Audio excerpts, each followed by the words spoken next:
music taste between my parents and me from a really early age was just like so stark. I mean, you kind of expect it, right? But uh, I never really felt that there was a kind of effort to understand why I liked what I did. It was all just inverted commas bang and thump music. God, I mean that phrase is sort of etched onto my brain, and the image of my dad saying it is just so clear. It just made me want to get into more, kind of extreme and experimental music and like bands playing with pneumatic drills on stage, shouty bands, and anybody that was making sort of politically deep music, really irrespective of musical style, that all really sort of got the thumbs up from me. But yeah, I didn't feel that I could be really honest with my parents about the music. That's another story. I didn't really think at the time like why I gravitated to the sort of music that I did. You know, it as I've got older, and with my folks, both going to meet Mother Earth recently, I've kind of figured out some of this stuff. And it was really sort of multi-layered. I was trying to assert my own identity as far away from them as I could get. I'd felt quite smothered as a kid. Actually, my mum said that I couldn't wait to leave home, which is another story. Yeah, politically, I was very much in line with them and wanted them to know that the music that I was listening to was, sort of bang on. And I expressed all of these kind of feelings through music. I mean, it got a bit tricky when I was trying to play Crass's Reality Asylum, but I kind of got by, and I do think that self-expression is one of music's magical powers. Anyway, before you all put me out of my misery for boring the shit out of you, I'll get to the most important point. So, my guest band, Stress Positions, would have been in really, at the top of that list of identity shapers for me. Sort of 14-year-old me.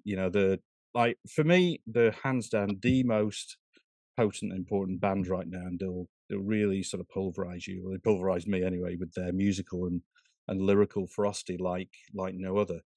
And I really feel that in 30 years' time, people will still be talking about Stress Positions as they did and still do about those pioneers of the 80s scene. So, thank you for indulging me. I'm done, and it's an absolute honour to have Stephanie Brooks here today. Stephanie, welcome. Hello. Thank you so much. That was a very kind intro. I really appreciate that. No, honestly, it's sort of mind blowing. I mean, we got in touch through Justin Yeah. Pearson, which was sort of amazing. I mean, I got to know Justin earlier this year. On the when Def Club and Fuck Money came over to the UK and Europe. Yeah. Justin's great. Yeah, Justin's absolutely. fucking best. It was I really appreciate that guy. It was, yeah. I mean, like when we first met. I mean, I knew more of the Fuck Money guys from Austin and sort of Taz in particular. But and I'd said this to Justin, like the first date that we that I showed up in Brighton. Justin sort of came straight over and we were just like sort of talking about stuff. He was talking about his podcast, I was talking about this and stuff like that, and we really just sort of hit it off. It was just so great, because like going on that sort of tour. I mean, I was a bit sort of nervous about how about the sort of the reaction to me sort of coming on the tour, and sort of traveling around and stuff like that. But all the guys were just like so great. It was an amazing trip. Yeah, they're it's nice. Justin is a particularly easy person to talk to, Yeah. which is fantastic. Sometimes I get a little nervous and I'm not sure what to say. So it's always nice to have the silence filled for me sometimes. It's very, very Yeah. helpful. Justin can be good at that in terms of Yeah. easing you into a conversation, which is great. Oh, The totally, skill. totally. Absolutely, yeah. I mean that's a kind of thing, isn't it? That sort of, I guess, sort of self-awareness. And sort of, when you're talking to somebody and sort of sensing, perhaps what I kind of call it intuition or whatever, but sort of sensing what somebody else is sort of feeling as you're talking to them. Yeah, it's definitely a skill and a skill that is applicable in things like a podcast. Yeah. Which is great. 'Cause I know Yeah, Justin well, has you his. won't get any of that here. We're just gonna sit in silence. It's gonna Yeah, be nice. It's gonna be absolutely. like meditation. Yeah, it's gonna be the best podcast ever. I'm coming Like to you a live from my closet because it's my safe space. is this your that's your little sort of safe space? Oh, yeah, for sure, and it's also, all my clothes insulate the noise really well, so, Ah, yeah, yeah. you can't hear my AC unit blasting over there as much. A lot So of so the reasons why my closet is good. so the like the your clothes and sort of stage, persona, if you wanna I don't know if that's the right Oh, word yeah. for it. Yeah. Is that, I mean, that kind of side of it, is that always something that you've been sort of interested in? Oh, yeah. Performance is what I consider my best quality in music. Mm, I love performance. It's a well-known secret. I was like a theater kid. yeah. Growing up, like I loved theater. Mm, I grew up in Orlando, and so it was like the mecca of commercial entertainment. mm, I did a lot of acting when I was a kid. I really wanted to be a Disney Channel star, and that did not work out. But I love performing. I always love performing. And that aspect of it is my favorite. I love putting together outfits. I love the physical aspect of performing. It's so cathartic, and mm, it definitely what drew me specifically to hardcore. mm. But just to pursuing music in general, definitely my forte.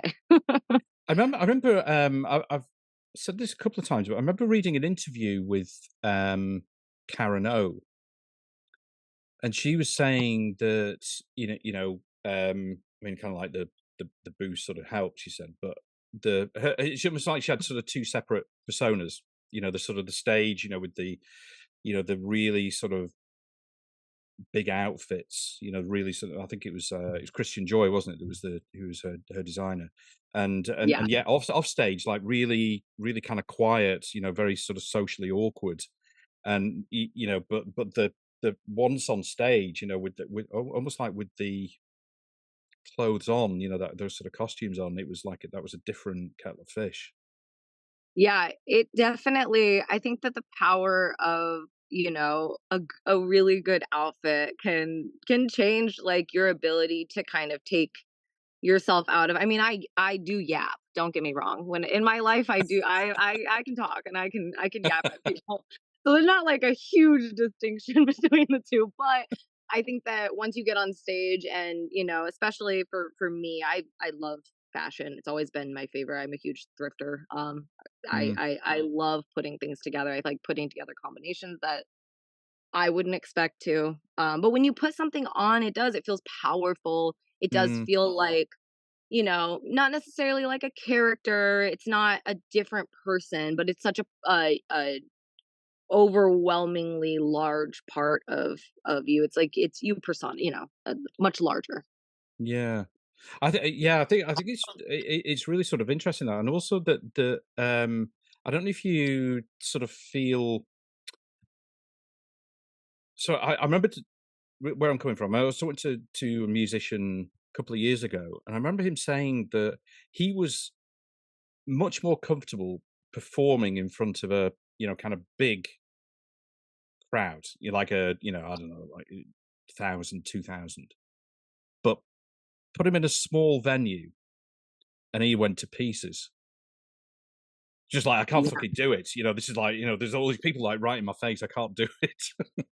It is weird. I think that, like, the intimacy of a small crowd can be really intimidating.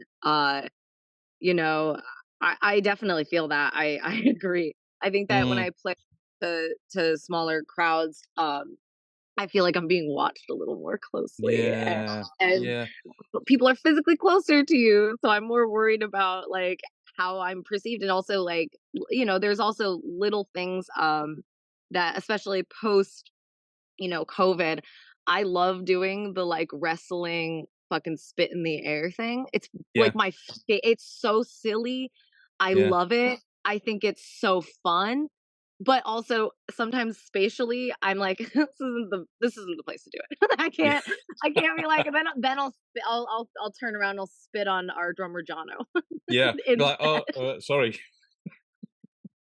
Yeah, you gotta aim it Wasn't on right, you purpose, know? honestly. Yeah. There's definitely I think there are definitely some, like, performance aspects that when it's a smaller venue, I'll kinda contain a bit, Mm, 'cause because I feel like I maybe it's not the right crowd for it, but yeah. also physical spatial things and how I feel perceived. I think last night I was sort of watching some of your sort of live stuff, and I think I can't remember where it was. It was quite recently. If my memory doesn't fail me, which is quite possible, I'm sure it was just like a couple of months ago. I think it was in Wisconsin somewhere.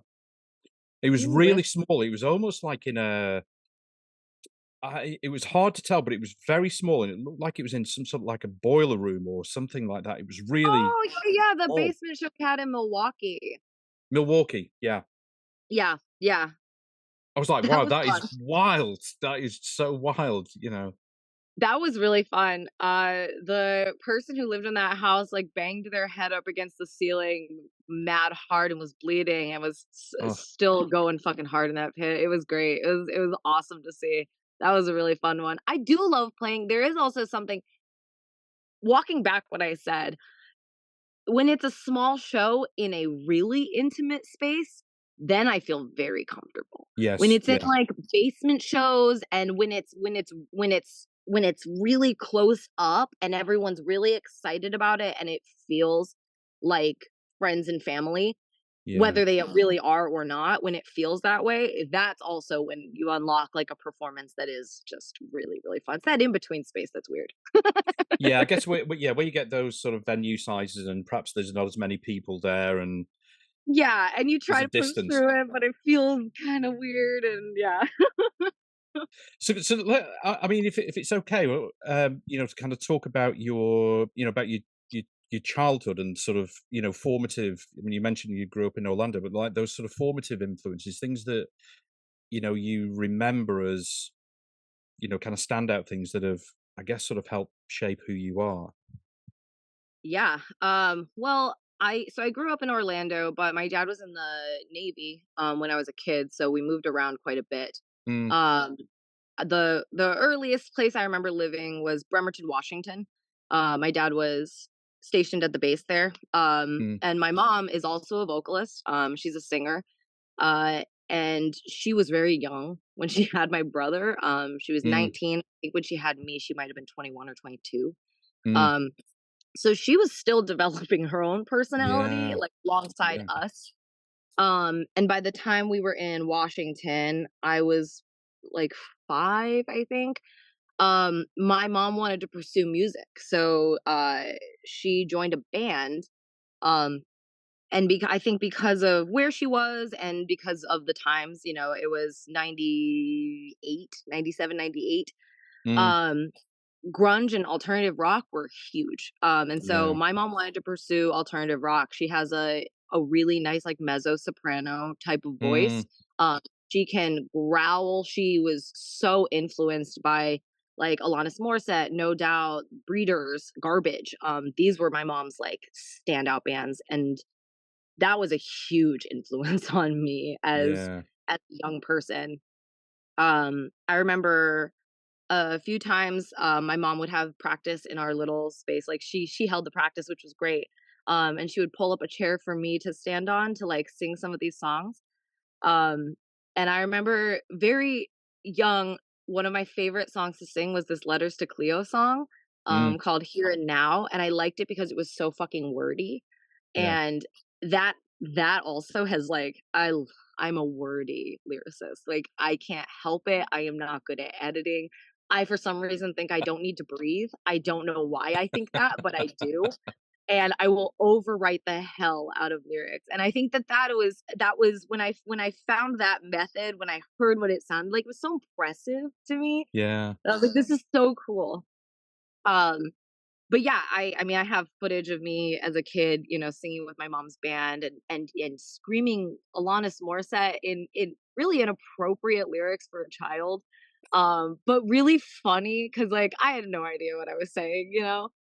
Um, I'd be like, "You wanna go down on me in a theater?" It's like, I'm 5 years old, like, that's crazy. Um, But yeah, she was such a huge influence on me and still is. I Mm, mean, my mom is very, very supportive of me. She's always been supportive of every, you know, adolescent phase. yeah, I'm a product of my times for sure. Like I can't help it. I was really into like emo music when I was in middle school, punk music. My brother was the one that introduced me. Well, my brother in the Tony Hawk Pro Skater 3 soundtrack mm, is what introduced me to punk music. And so pretty early on, I also started to develop a love for heavier music and punk music.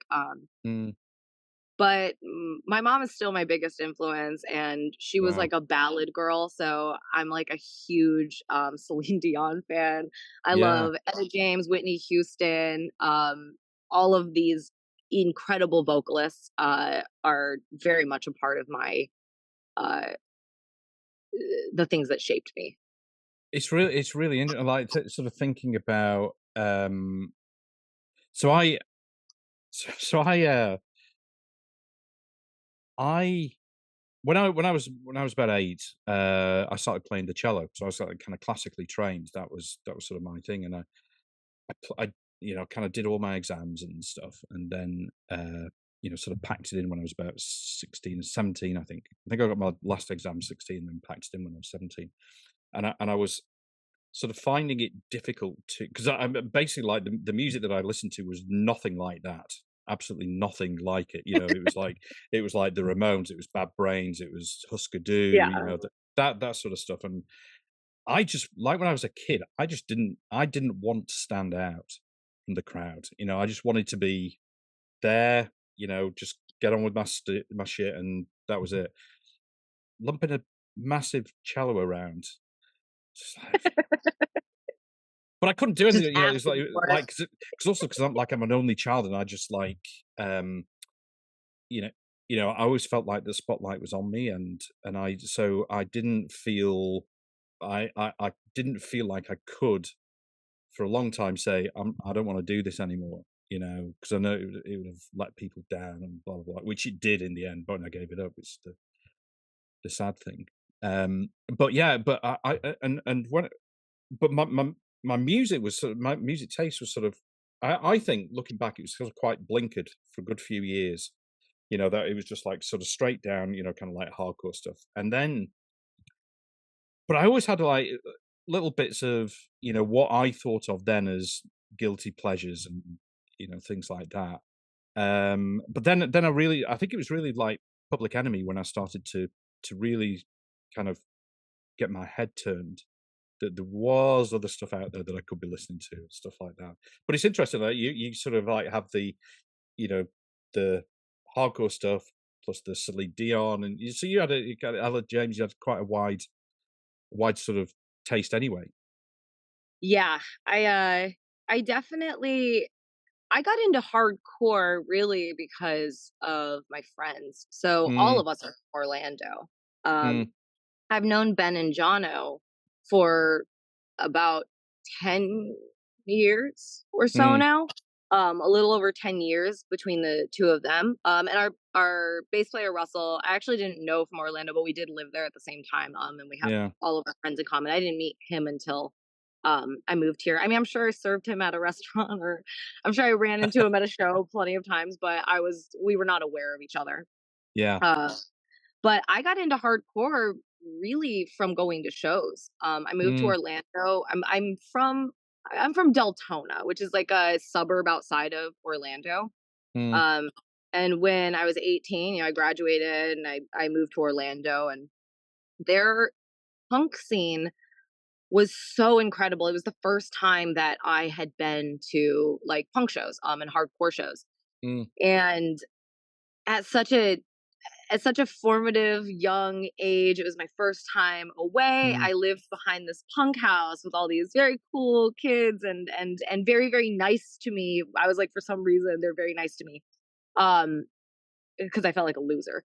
But it was so formative. I started working at this restaurant with Jono, our drummer, and going to shows where his band was playing and like his other friends' bands were playing, and I got to know all these punk kids through this like vegan restaurant that I worked at in Orlando. mm.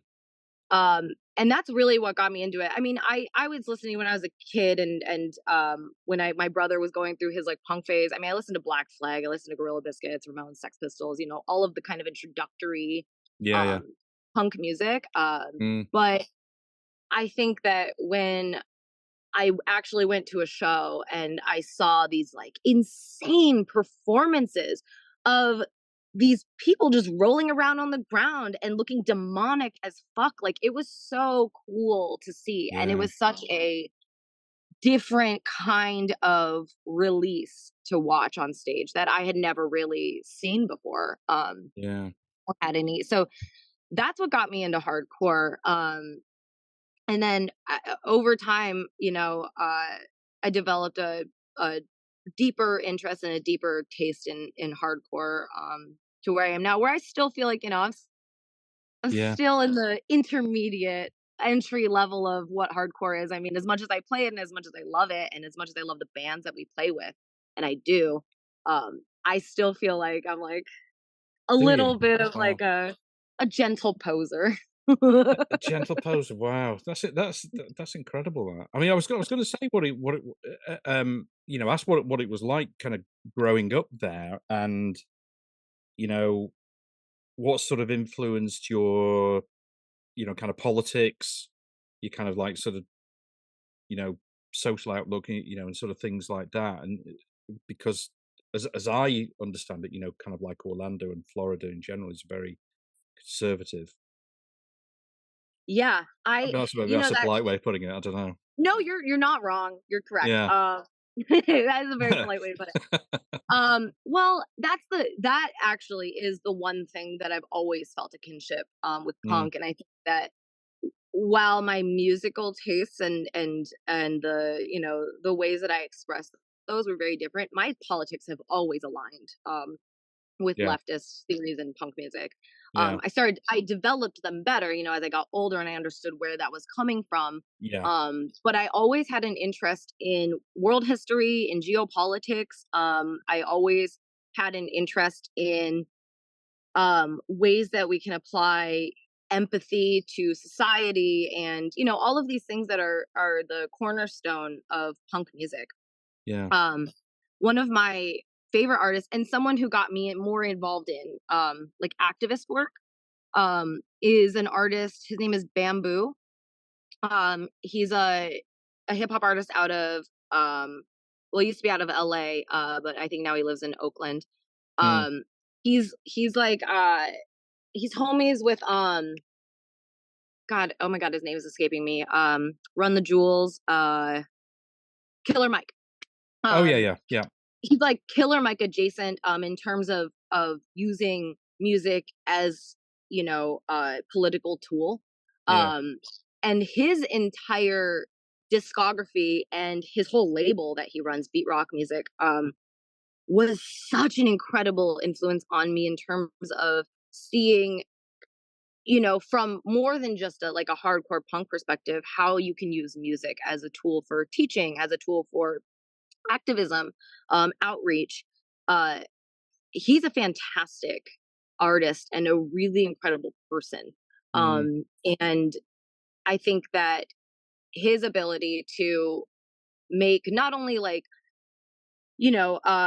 politics that exist now, but also, these hopeful politics and cornerstones of like policy that he sort of like introduces into his music, I think is really cool. And that's always mm. been something that I've been interested in. I've always had an interest in, I don't know, a different kind of future that we Yeah. create. I mean, that's very sort of similar to what I had. I remember, kind of like having, long conversations, with my dad about, he was very much a, kind of socialist. Like when he was, when he was growing up, um, in the what he was born in 1930, like in the north of England. So where I was born in the north of England, and he had nothing. Like his family had nothing, and he kind of got himself in education, became and did a qualification as a mechanical engineer. So he was a chartered mechanical engineer, that sort of stuff. And it wa- and he it's interesting, isn't it, where your kind of moral compass comes from, and for me, I definitely feel that came from him, from his kind of guidance and sort of talking through, and I think, through that, when I got interested in music, it was just like a natural thing that I started searching out, music that had those sort of strong messages, because it just felt very powerful inside me all the way, like from being a kid. It was just always there. Yeah. Yeah, I mean, I also, I was in the 3rd grade, when 9/11 happened, and that was Mm, such a I mean, it was fascinating to grow up in a post 9/11 world, mm, geopolitics being so integral to our everyday lives, conflict yeah, in the Middle East suddenly being thrust upon me in terms of being a kid and learning about what the world is and history, and mm, I mean, it was also I mean, it was a time for, political music. Again, I'm a product yeah, of my generation for sure, yeah, and I yeah, loved Green Day. Oh my god. They yeah, When I heard Green Day's American Idiot, I was like 11 years old. I was like, "This yeah, fucking rules." I also hate George Bush. I don't know why the fuck I hate him, but now I do. Like, let's yeah, go. yeah, yeah, Uh, and I don't know that I do Orlando and Central Florida in general, is a very conservative state. Uh, and I don't know, my parents are pretty like centrist people. mm. They flip-flop. Generally, I can predict an election based on who they're going to vote for. Oh, Um, really? Oh, wow. oh yeah, for sure. I don't know that my mom realized that she was radicalizing when I was like a kid, but it was like, she was we were listening to like heavy rock music together and she was talking about like ways to live my life. And I'm like, what if we applied this to the rest of the world? And I'm like, is that crazy? Like, what if we didn't treat people like shit? I don't know. You keep telling me not to. So like maybe that's the answer. Um, so I think that my mom didn't really understand what she was doing at the Mm, time, but whether it was conscious or not, she sort of led me into the politics that I hold now, which wasn't um, necessarily a common politic to hold, where I was growing up, but I always felt like everything that I did was transgressive anyways. I think that especially when you grow up as like a young brown girl in a predominantly white community, it feels like mm, no matter what position or what, opinion you hold, you're not going to be liked for it, especially if yeah. it's not. Did that anyway, kind of impact your own, sort of self-belief, in what you do, or did it kind of, reaffirm it? Yeah, I've always, when I was growing up, I felt very much like an outsider and Mm, not necessarily accepted by my peers. I'm not only like a brown girl, I'm Filipino. I had never met another Filipino person until I was in high school, really. I mean, every once in a while, but mm, the first Filipino person that I really like knew was in high school. So it was isolating for sure, and I think that already feeling isolated kind of solidified all of these opinions that were yeah, so different from my peers, uh that it just kept, it kind of built them up and gave me reason to continue on that, trajectory. yeah. Did you find yourself, kind of that feeling of being an outsider, or kind of not quite sort of fitting in? Did that impact who you kind of gravitated towards as, as friends? Yeah, for sure. Absolutely. Mm, It is funny to think about, when I was a kid and all of my friends and who I mean, I was friends with the kids that also loved rock music. yeah. And I think that like that feeling of isolation and these rock bands, these emo bands, especially emo bands, because they're always Mm, talking about being isolated. Were you really? But it spoke to me, maybe not in the same mm, way that it was speaking to my peers, but I think those feelings of isolation being, vocalized, it gravitated me towards like very specific kinds of outsider misfit people who also shared like my interests. Um, And yeah, I think that once I got out of high school and I found a friend group, when I was in Orlando, it felt more, it felt a little more comfortable. And slowly over time, I've surrounded myself with, friends that I feel like understand me and understand, the type of uh, positions I hold and who I am. Mm. Do you remember the, they're a band from the '80s, but they have a, like, proper legacy, the, UK band Chumbawamba. Oh yeah. Yeah. So I became quite friendly with Alice Nutter, who was in the band, and, I spoke to her, couple of years ago. I did an article with her, and she was talking about, like, this was, like, in the early '80s, again, in Leeds, in Yorkshire in England. And there was, like, that, talking about sort of those sort of formative influences or events that were happening. The UK then was really fucked. It was politically, it was being taken over by Thatcher, and it was just awful.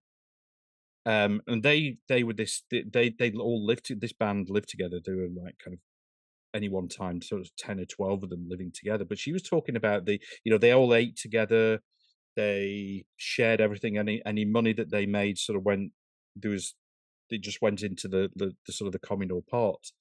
But she was talking about the power of the um the gang, I suppose, not gang as in, kind of like a sort of tough gang, but like basically kind of like-minded people.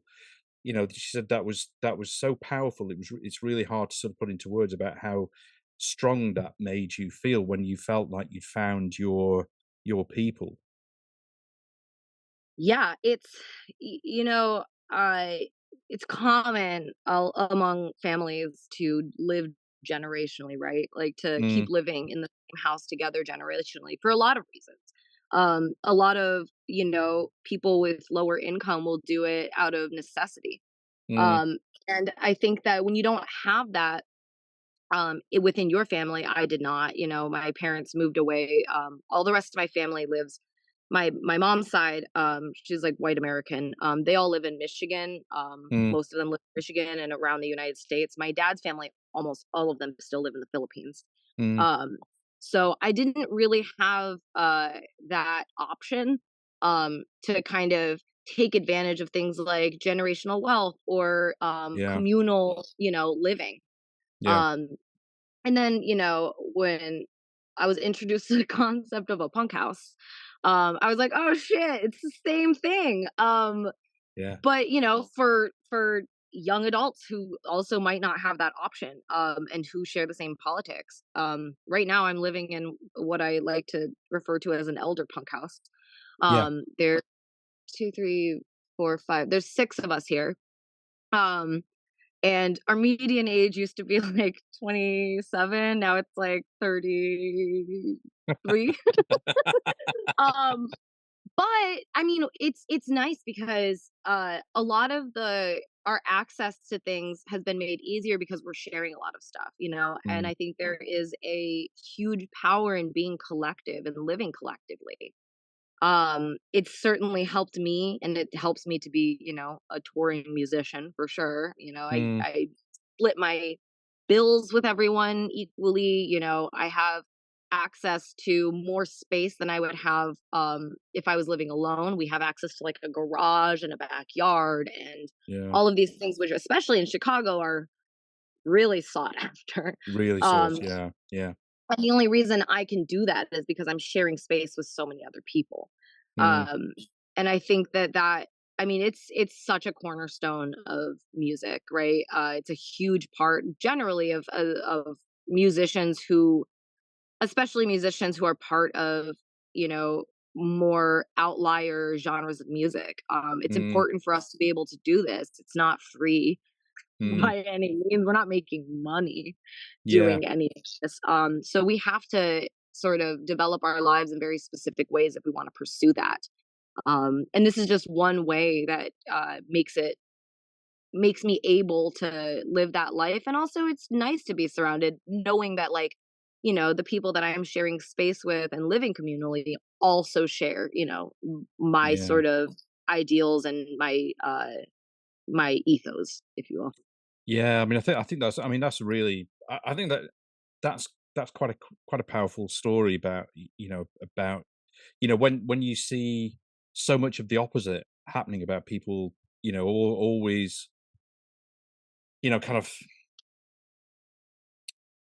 you know, sort of sacrificing beliefs perhaps for, the keeping up with the Joneses, and sort of always, doing more, buying more and more, and the sort of the whole sort of consumerism, and really what, what you're doing is, it's that power of community, of like-minded people, which is kind of important. Yeah, I mean, individualism, especially, I mean, as an American, I mean, especially I think in the Western world in general, Mm, individualism is such an ideal. It's like it's what it's the goal. The mm, goal is to be alone. It's and that is by design. That is very specific.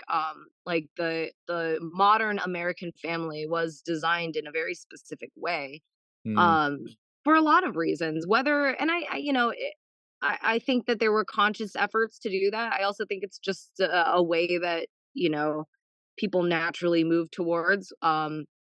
When you have access to things easier, you have Amazon, you have all these things that mm, can you don't need to rely on your community as much. And it's a shame because, yeah, it's easy, and even, I live with, all my friends, and I try to be part of my community, but it is sometimes hard, when you just wanna, like, curl up and not be part of it and just, like, yeah, disappear, but continuing to engage with the community that's around you, whatever that means to you, yeah, um, I think is really, really important. And it's an idea that I feel like, gets lost over time, and it's such a shame because we could, I think, do so much more for ourselves and for those around us if we were more collective.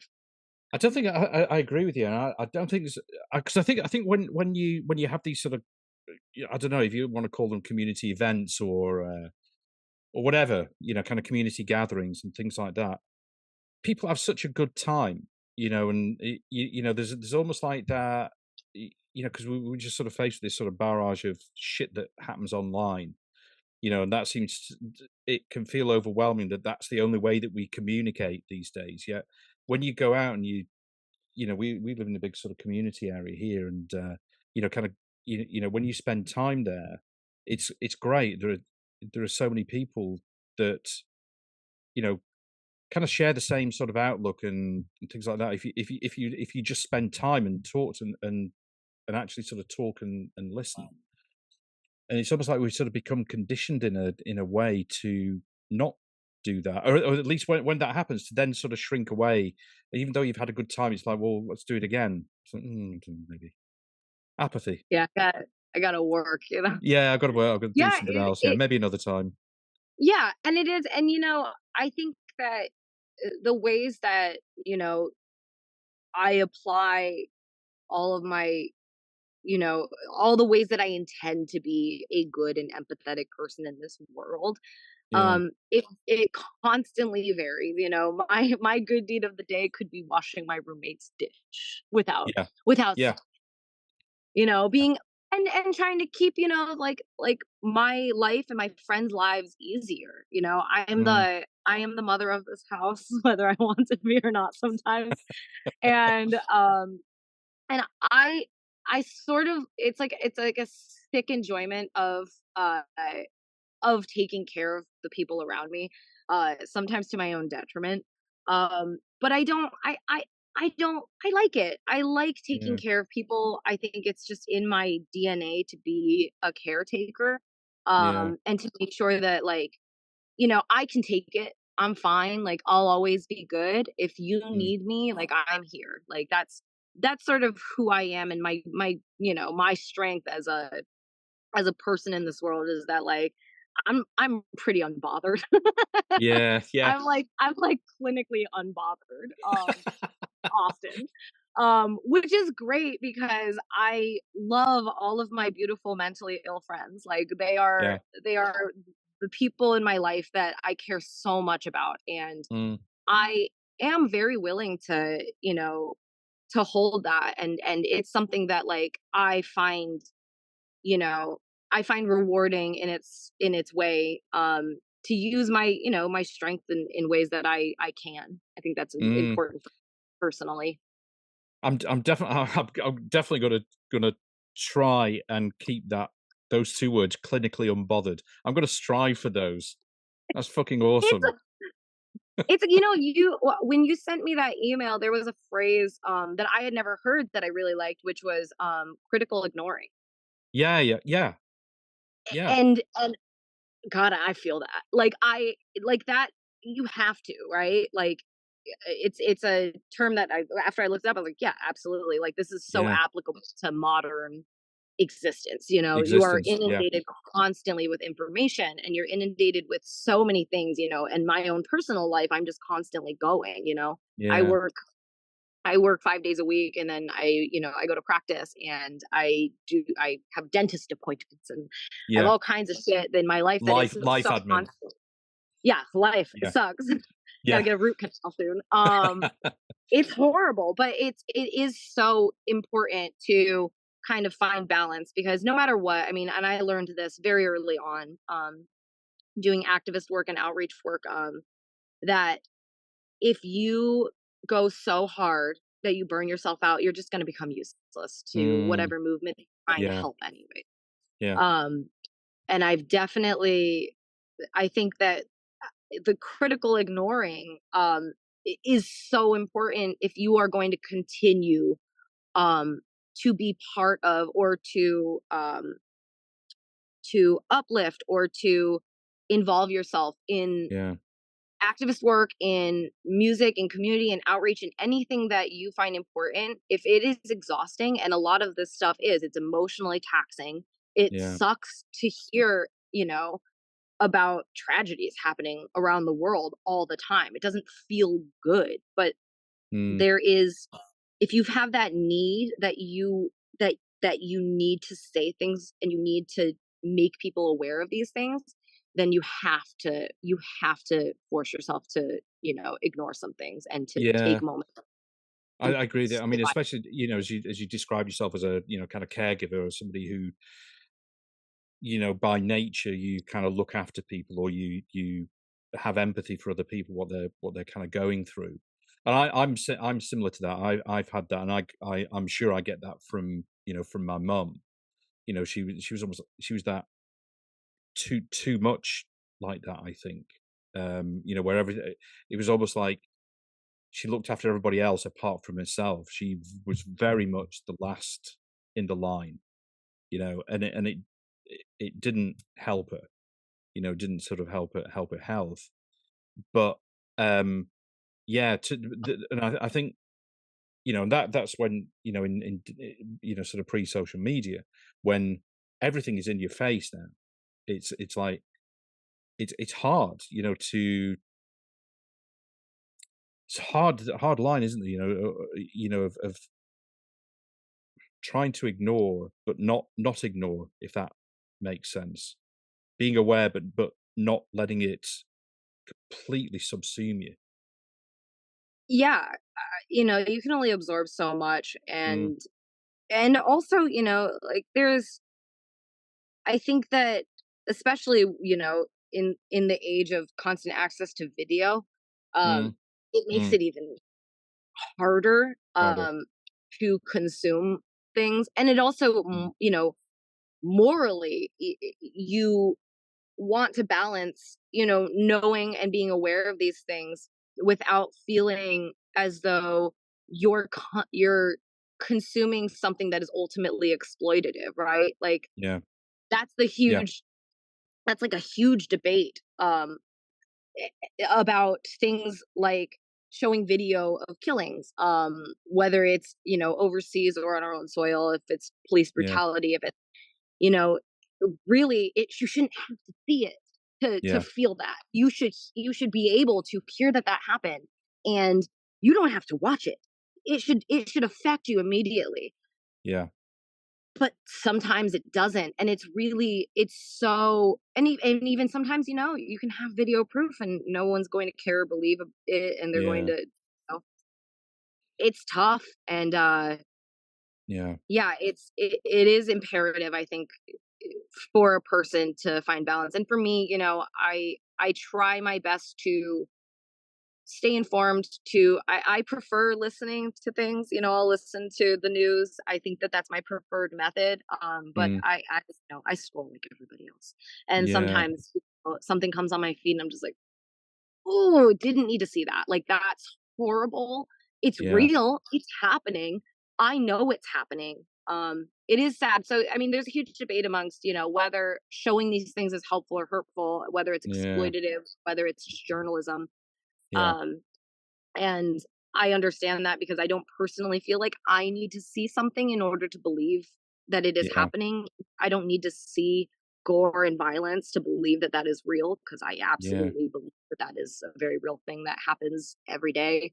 Yeah. Um, and it is obviously a cornerstone of my whole life. But yeah, it is so imperative to create balance in your life. I mean, w- on a related note, with your empathy, h- it I find it's kind of hard sometimes to. I'm a big believer in empathy and emotional intelligence. Sometimes it's really hard to kind of say to yourself, "Come on, okay, let's try and see things from from the other person's perspective." When all you really see is just a kind of blind ignorance. It's hard. I find those kind of things quite tough to sort of reconcile sometimes. Well, and that's the frustrating thing, right? Is that we do live in this modern world, and we do have access to a, a million uh examples of proof of what Yeah, we are trying to say.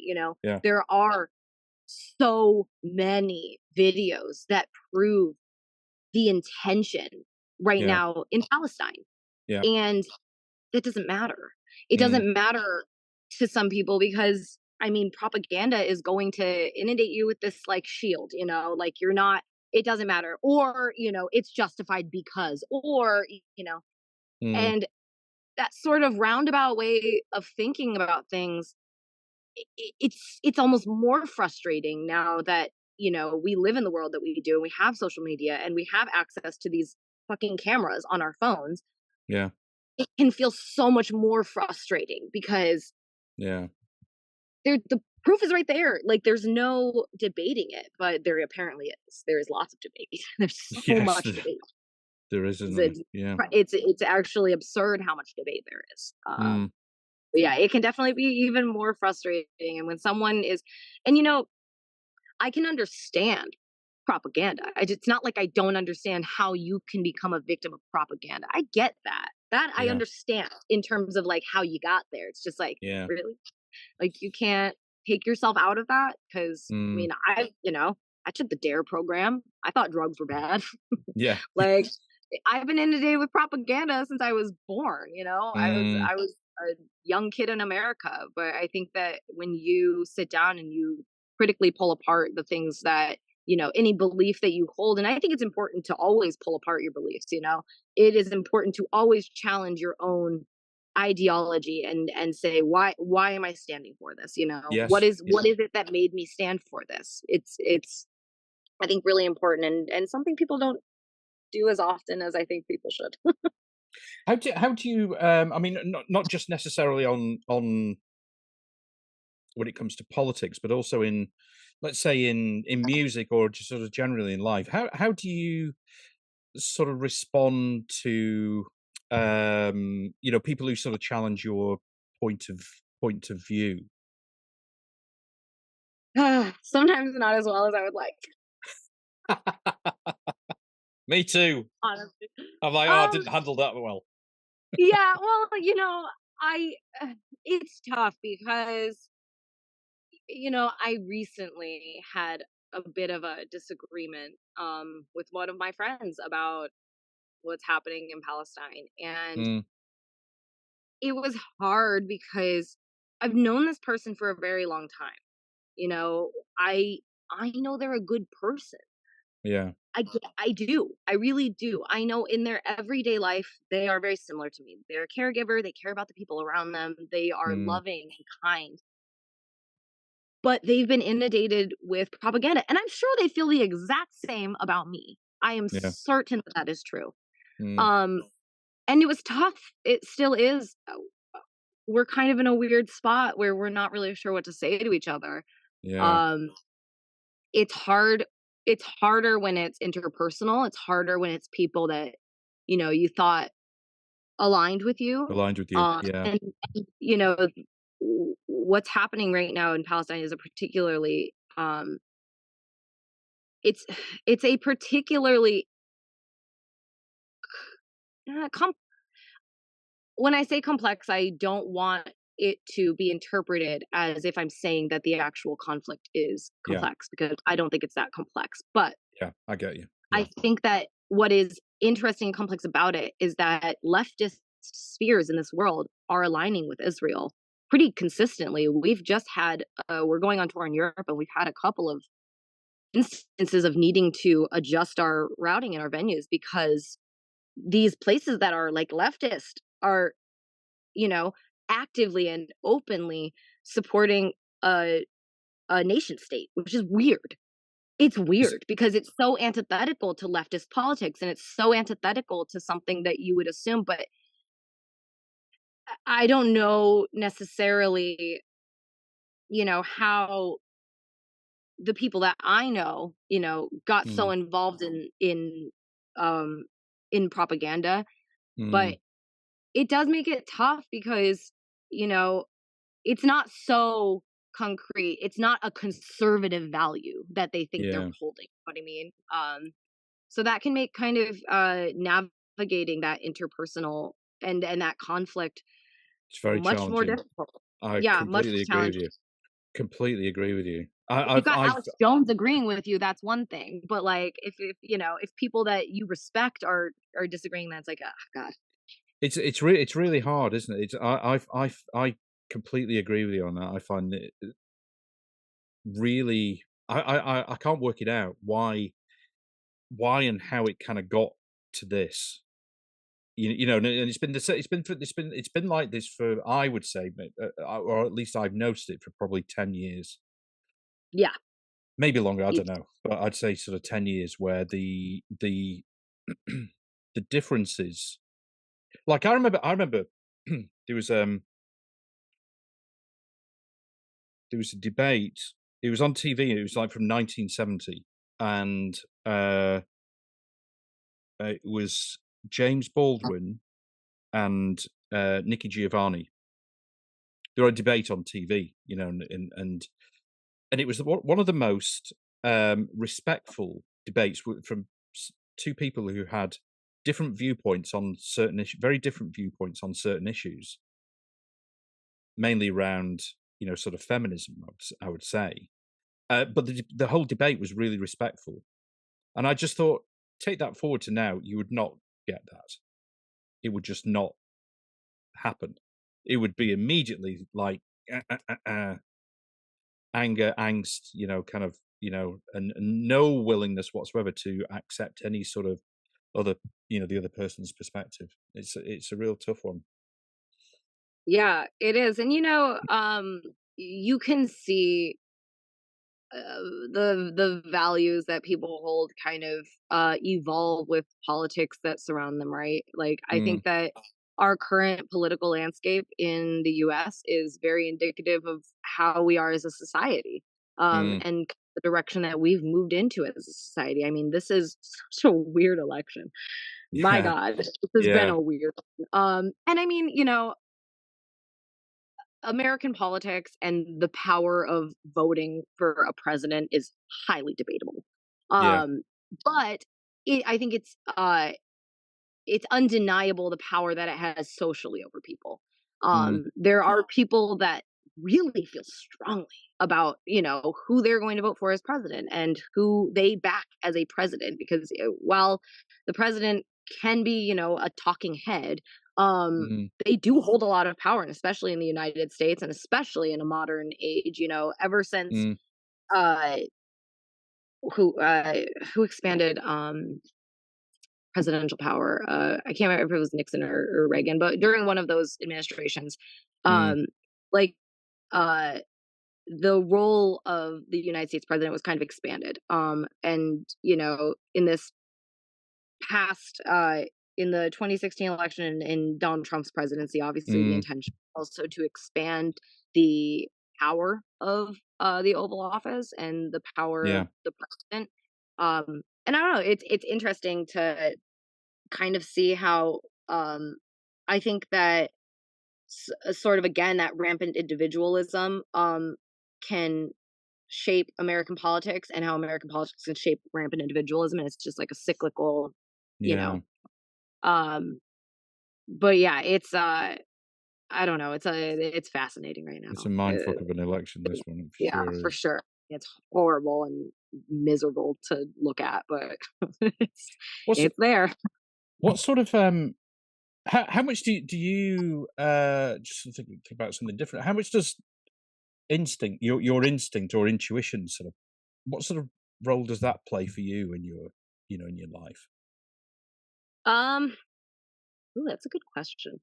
Um, what does it play? Do I have instinct?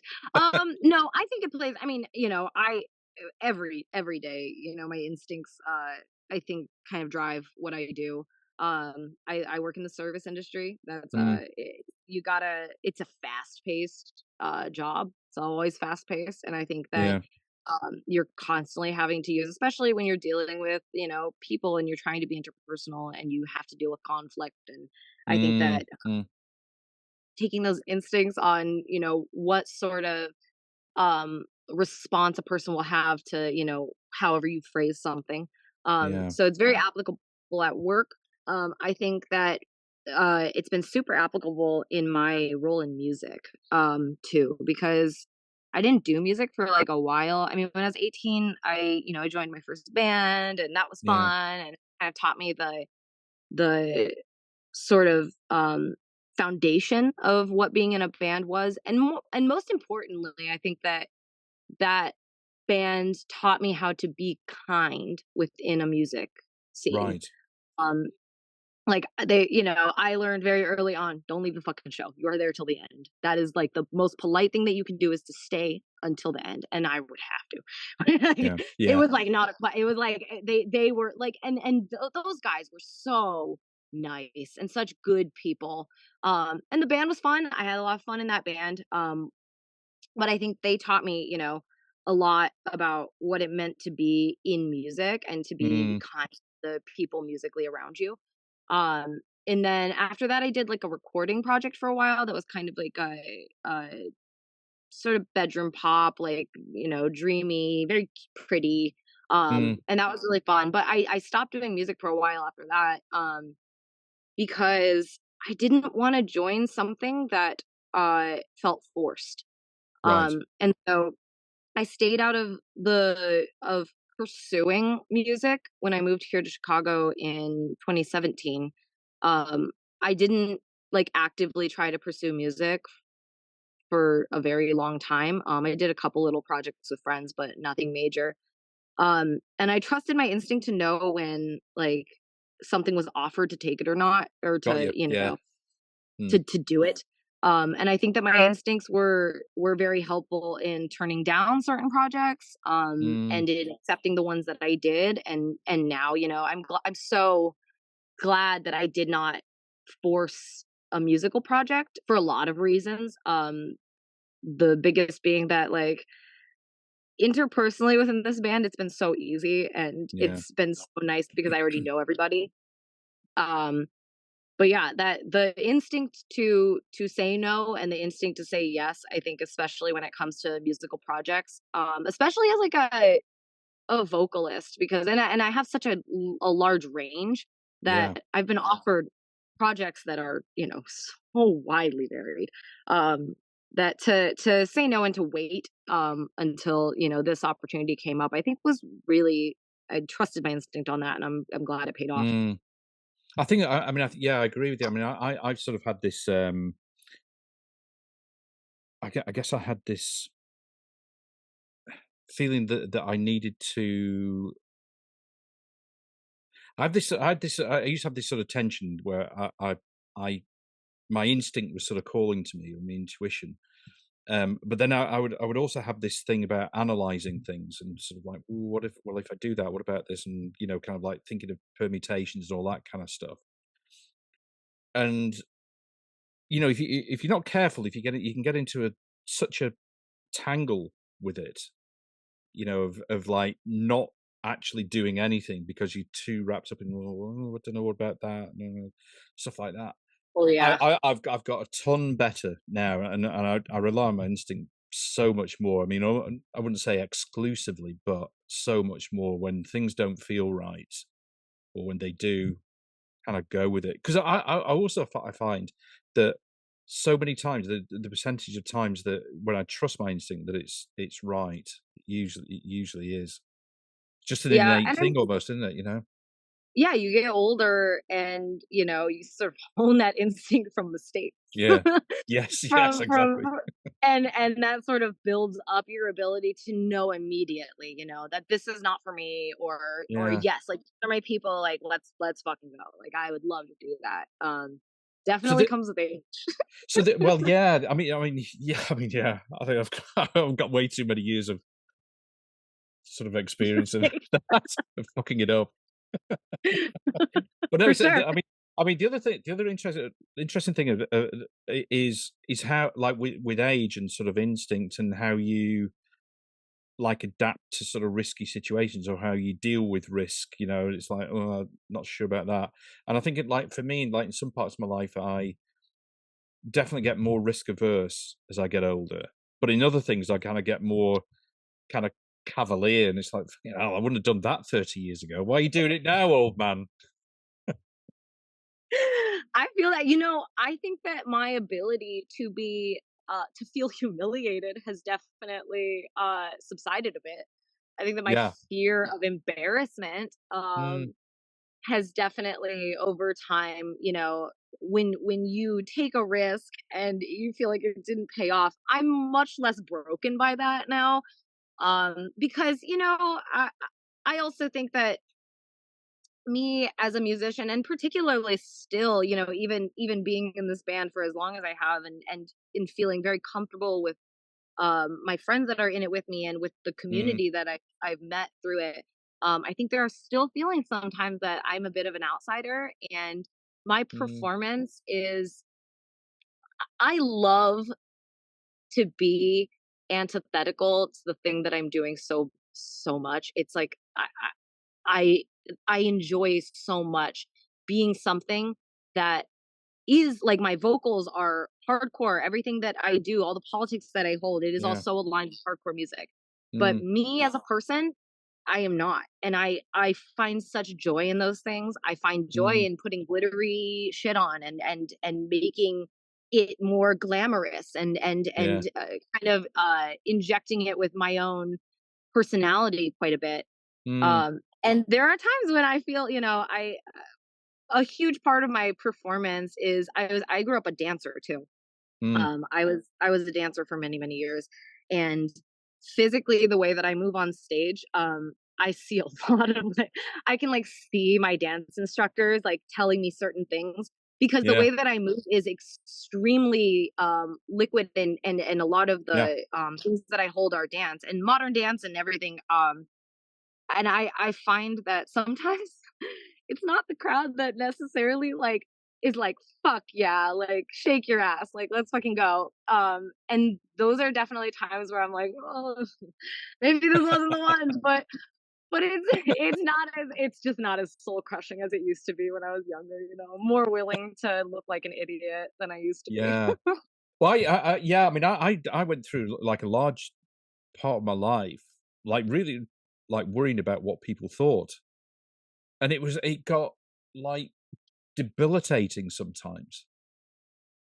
It is. Like now, no, I mean, again, it's an age thing. Like I remember I had this chat with Cynthia from the Bush Tetras. She's about like maybe sort of 65-ish now, I think. And we were kind of talking about this, and oh, she was like, man, just wait till you get to 65. You do not give a fuck by that age. It's like, yes, Oh, I that'll do. dream That will of do. that. I do. You know, I try my best to uh, kind of hold my own embarrassment as a part of me. I think it's like, Yeah. I've tried to really work on because I mean, I am I have been so terrified in my life of looking like a fucking idiot. Like, it's not fun. It sucks. It doesn't feel good when like you feel like especially as a performer, when you feel Mm, like you've really put it out there, it feels good, and it's like crickets. Like that yeah. fucking God, that is so horrible.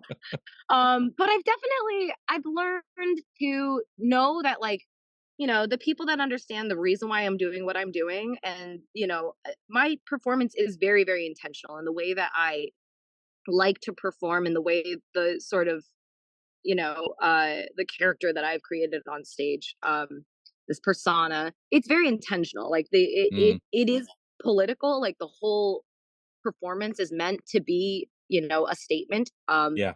And sometimes I understand that like, it's not the crowd. I think that my favorite show that we've played so far was at Break Free Fest in Philly. It's Mm, all POC fronted bands. mm, That crowd was fucking sick. That crowd was really. shaking their ass with me. Like it was Yeah. so fun to feel, really like people in this crowd understood what I was doing. They got it, they loved it. There are times when, especially, again, I'm a brown girl doing hardcore music.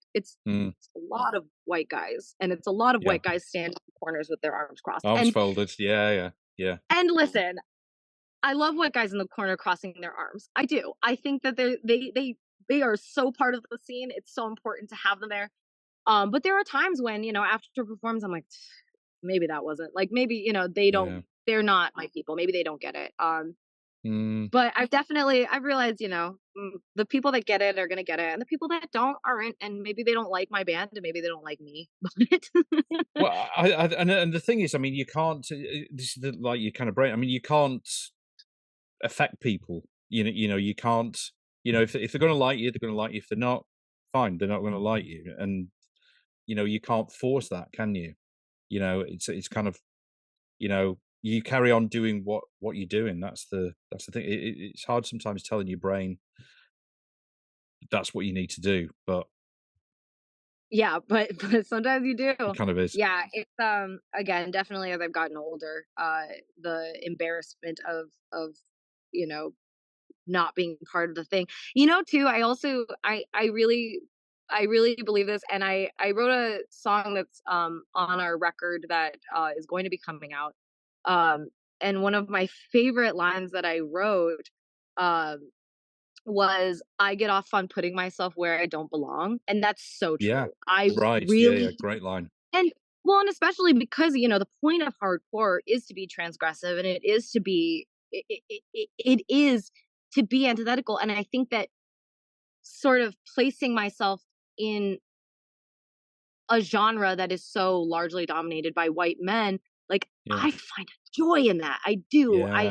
I'm like, "You're Yeah. gonna listen to me. I Yeah. have things to say." Absolutely. It's weird. It's weird, isn't it? How those genre, kind of sort of scenes and sort of genres, if you want to call it that. Yeah, it's. I mean, I don't agree with genre, but we attach things to genres, don't we? You know what I mean? But yeah, how a scene can be, starts off as being kind of radical. It's like about being anti-establishment, and then it becomes the establishment. Yeah, and You it know? becomes, it's so concrete sometimes in especially when you're, involved in a scene. It can be kind of hard to break into, or it can feel kind of hard to feel like accepted in. And I think that's fascinating, especially when it Mm. comes to like a type of music that is really meant to be, you know. Do you know? I'm just sort of conscious of time. but just I've got to tell you this. So I don't know if you saw that the in London, I think three nights. I think tonight is the last night where the Sex Pistols, or three of the Sex Pistols, excluding Lydon, played with Frank Carter. You know, Frank Carter and the Rattlesnakes. So Frank Carter was you know, obviously the lead singer, and they were playing three nights at this venue, Bush Hall in London, in the Shepherd's Bush district. And the reason for doing it is because the venue is under threat of closure, so they're doing basically like three benefit nights. It's like a 400 capacity venue. They're all sold out within, sort of seconds. And it's interesting in some kind of like social media groups, there's videos go around of the show, and the number of people that were like, "Oh, it's not the Pistols without Lydon. This is karaoke." Blah blah, and it's like, oh my god, the gatekeepers are out again. This is a fucking benefit gig for one thing, and also, kind of like Frank Carter's a great.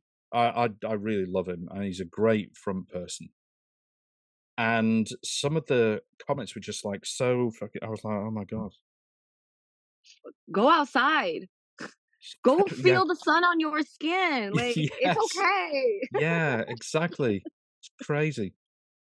Yeah, everyone really wants to have an opinion. Anyway, Everyone wants to have a really bad opinion on things.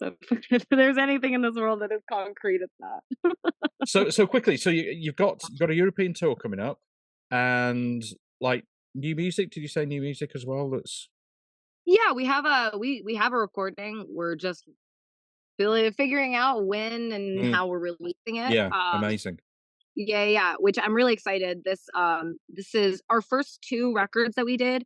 It was the same session. We recorded all the music that we had at that point. Yeah. And we released it in two. So this one, we recorded in, I think it was over the winter. I think, I remember. It was. I think it was cold. I think it was cold then. But we recorded it, not too long ago, and I feel like, physically finding my ability as a hardcore vocalist and doing vocals that are so different to what I've always done my whole life. This iteration is so much more impressive. Wow. I'm impressed with what I physically was able to accomplish on this recording. The first two, I mean, I love those records. I think that they're so good, and I'm so immensely proud of them. They're amazing. But I'm really proud of myself on this one, and I'm proud of the guys. I think that we made a really, really fun record. Wow. I'm very excited. Wow. This is like the best news ever. It's good. I'm just teasing it, Teasing it out there. I'm not sure when it's coming out, but we're figuring it out right now. But yeah, we got that tour in Europe. I'm very excited. I've never been to Europe, so. Okay, perfect. Yeah. Well, that's brilliant. Well, I'm definitely going to try and get there. I think that probably going to be in Spain. Then I'm going to try and get to. I'll have a look at your dates and definitely try. I don't want to miss you. I really want to come and sort of experience it. So. Hell yeah. Hopefully we'll be in the UK too. It's on the horizon. That's on the horizon as well. Wonderful. Yeah. Brilliant. Thank you so much, Stephanie. It's been great to talk to you. Really great. Thank you. This has been awesome. I really appreciate it. Really this has good been chat. much easier than I was expecting. In a great way.